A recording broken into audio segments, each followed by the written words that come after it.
de pensar la nación, que fue el Martín Fierro.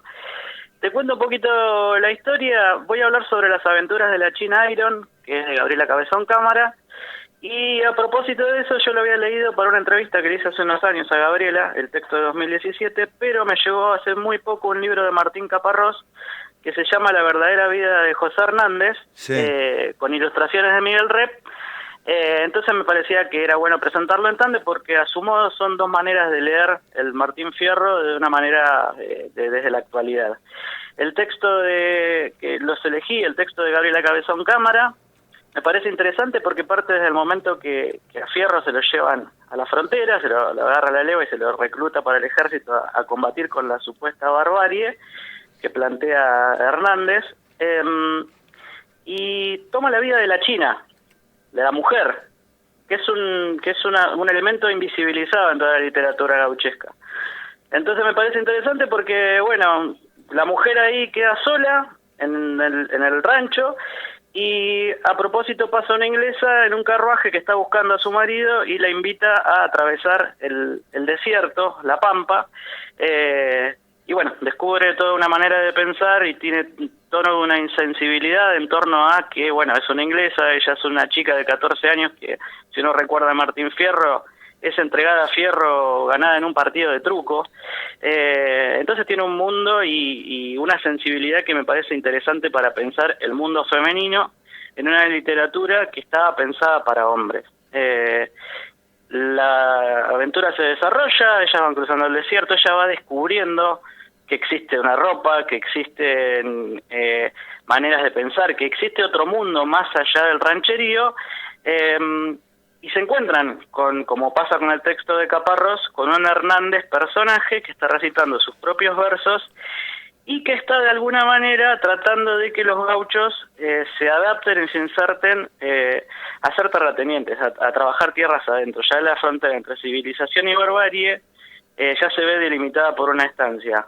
A pesar de ello, ellas avanzan, y lo que más me parece interesante de este relato es que avanzan y se encuentran hacia un hipotético paraíso donde se van a encontrar a los verdaderos protagonistas, que son los indios, los pueblos originarios, que son lo que en el discurso oficial, en la construcción de un país, se quiso ver como la barbarie. Entonces, lo que trabaja el texto de Gabriela Cabezón Cámara es que en el mundo de los indios no había jerarquías, no había tanta violencia, estaban todos hermanados y se pensaban las cosas en otros términos. Entonces, para mí lo que hace el texto de Gabriela Cabezón Cámara, al igual que el de Martín Caparrós, es pensar lo que más me interesa a mí, ¿no? Es Sí. qué hubiera pasado de nuestra civilización, de nuestras ciudades, Sí.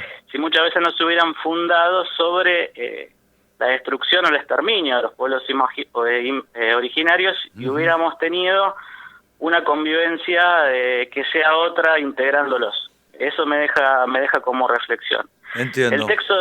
El texto de Caparrós me parece interesante primero porque pone en voz de Fierro, invierte los roles, el personaje Fierro le habla a José Hernández, y me parece interesante porque aporta lo contó el mismo Caparrós, que aporta un montón de datos sobre la vida de Hernández desconocida, porque Hernández lo conocía como alguien que había apoyado al gaucho, que había construido una obra alrededor de eso, pero después se supo que además de ser Hernández, tenía apellido Pueyrredón, y que venía de un linaje un poco más ostentoso, y que en realidad lo que hizo Hernández en sus últimos años de vida fue un poco tratar de adoctrinar a los gauchos. Entonces lo que le reprocha a Fierro en el formato de verso, el primer texto que vimos en la novela, Sí. es con la misma palabra que usaba Fierro, él mismo le reprocha por qué de alguna manera lo caricaturizó. Y eso me parece que en eso juega también un papel muy importante las ilustraciones que hace Rep. Es Son decir, buenísimas. a ver si logro entender, en el Mm, texto Caparrós sí, utiliza la figura de Fierro para interpelar a José Hernández. para correrle un poquitito por izquierda a José Hernández. Mira, el comienzo del libro dice: aquí me pongo a cantar la historia que no quisiera, la de una culebra artera que por contar una historia se me robó la memoria, me la cambió toda entera. Así comienza el libro de Caparrós, y tiene un poco un tono juguetón, porque juega con las mismas armas que juega el Martín Fierro, y me parece interesante porque uno puede ver también cómo a partir de un texto hubo una construcción de un sentir nacional y hubo como una construcción Pero por eso digo, lo interpela a José Hernández sobre la forma en que caricaturizó a Martín Sí, Fierro sí. o lo pone en otro ángulo, lo pone en otra perspectiva al Para mí poema. para mí lo interpela, Ah, lo y le cuestiona. hace como, juega a cuestionarlo, juega a reprocharle cosas entre esa complicidad que existe entre el personaje y el autor, Qué me parece interesante también. entonces, no lo leí, pero suena como muy interesante. Muy interesante, Luis, porque además está acompañado de ilustraciones que están, bueno, vos Miguel Replo seguramente lo Sí, tengas, sí, claro.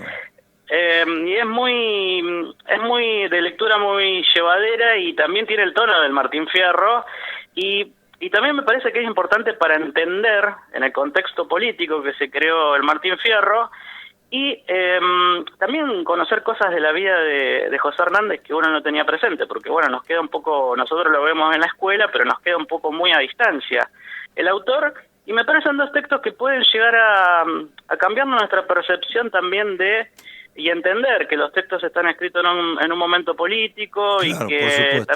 Por supuesto. también tienen una operación política ahí. Así que me parece que son una linda manera, una manera dinámica de acercarnos y a pensar desde otras lógicas los textos tradicionales que nosotros tenemos, y sobre todo también, Luis, en el texto de Caparrós, que me parece interesante es también esto, en la construcción en la romantización del gaucho, él lo que dice es que por ahí no se muestran sus verdaderas penurias. Y que tampoco y también una de las cosas que deja muy explícito es que la frontera entre civilización y barbarie que tanto se quiso plantear a favor de los terratenientes, muchas veces no era así, sino que hubiera pasado en el hipotético caso de que no se hubiera exterminado el indio. Eso es lo que más me parece Bien, importante, sobre todo pensarlo desde Bahía Blanca, que es una ciudad que se fundó de alguna forma así. por supuesto. Bueno, Así. entonces recomendás hoy 2 libros. Sí, Las aventuras de la China Iron, de Gabriela Cabezón Cámara, y La verdadera vida de José Hernández, de Martín Caparrós, con ilustraciones de Rep, que son altamente recomendables. También el otro, me quedé pensando, el otro título con la palabra Iron, está jugando en el título ya, ¿no? La autora. La autora juega constantemente y sobre todo porque la inglesa que la lleva, en el texto se ve muchísimo, que trabajan con esto de la influencia inglesa en nuestra tierra en el momento que llega el tema de la manufactura, que llegan los ingleses a ser terratenientes, a dueños de las tierras, y la influencia, ese cruce cultural que pasa entre... Imagínate que la mujer de Martín Fierro, la china, a los 14 años ya tuvo 2 hijos, no conocía al mundo, y cuando se La China encuentra esta